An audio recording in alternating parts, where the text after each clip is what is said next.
Hi everybody, it's Honest John again. Probably the most iconic superhero is Superman, followed by Batman. Kind of a weird combination because Superman has all the superpowers and Batman doesn't have any. The fact is that they really overdid it with Superman. Uh, when he came out, he was going up against regular crooks and gangsters. And they never had a chance. I remember seeing the old TV series with George Reeves, and the gangsters would always shoot their guns at Superman, and he would stand there and look so smug. So most of the time there was no danger for Superman himself. He just had to keep rescuing other people, Lois Lane constantly, and Jimmy Olsen, and the Chief, and that. So the guys who created him, we're back to the comic books now. They realized that there was a potential for boredom in that. So they invented kryptonite. At first, there was only green kryptonite, which could weaken and kill Superman. But then they invented a bunch of different colored kryptonites with a bunch of different effects. But that really wasn't enough. They needed a nemesis, a supervillain. And so Lex Luthor was born. And even though he had no superpowers, he was a genius. And it was actually believable that he might come up with a way to beat Superman,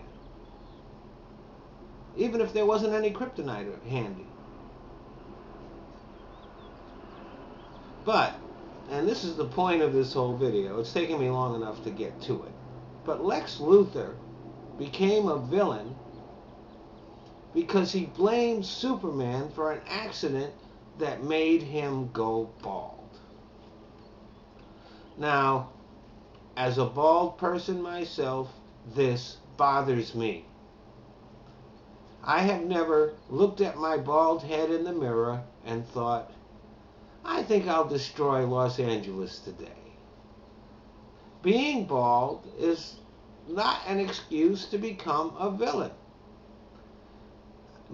Once you get used to it, it's not so bad. Once you stop trying to do those comb-overs and shit. Are you listening, Donald Trump?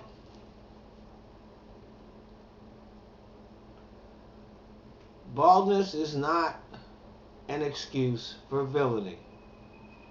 Are you listening, Dr. Evil? Matter of fact, Hollywood and the comic books and television have had a lot of bald villains. And I'm saying that this is baldism and it's offensive to us follically challenged people. We are an oppressed minority.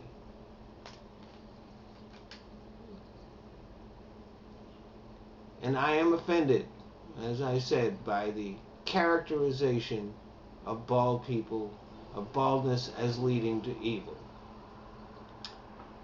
On the other hand, there are a lot of movies based on comic books coming out, and if there are any producers out there looking for a bald guy to play a supervillain, here I am. Yes, I stand with my fellow baldies in defense of our honor.